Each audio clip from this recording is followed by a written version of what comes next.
आज आंबेडकर चौक येथे दुर्गा ब्रिगेड संघटनेतर्फे मी आणि सर्वच महिलांनी इथे उपोषण करायला बसलेलो आहोत।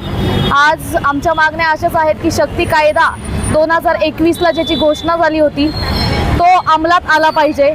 आज आपण बघतोय महिलांवरती मोठ्या प्रमाणामध्ये अत्याचार होत आहेत, परंतु कुठल्याही पीडितेला न्याय आतापर्यंत भेटलेला नाही। मालेगाव प्रकरण असेल, डॉक्टरचं प्रकरण असेल, सातारा प्रकरण असेल, फलटण प्रकरण असेल, परंतु ह्या बाबतीत कुठलाही निर्णय आतापर्यंत शासनाने आणि कोर्टाने हा घेतलेला नाहीये। आरोपी हे मोकाट जेलमध्ये बसलेले आहेत, कुठेतरी त्यांना फाशीची शिक्षा झाली पाहिजे, हीच आमची मागणी आहे। जर शासनाला फाशीची शिक्षा देता येत नसेल तर शासनाने ते आरोपी त्यांच्या आईवडिलांच्या किंवा मग आमच्या ताब्यात द्यावे। आम्ही आमच्या पद्धतीने त्यांना कशा प्रकारे शिक्षा देता येईल हे आम्ही ठरवूया।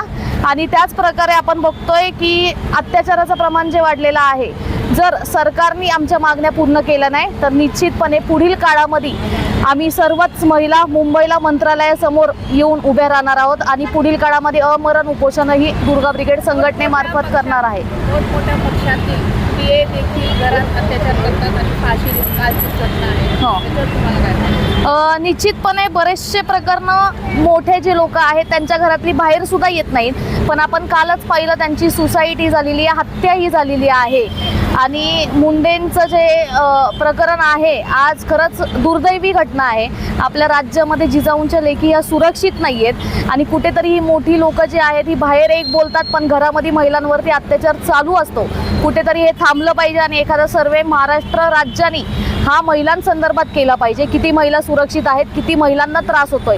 तर निश्चितपणे आपल्याला 90% महिलांच्या घरामध्ये हा त्रास दिसून येईल।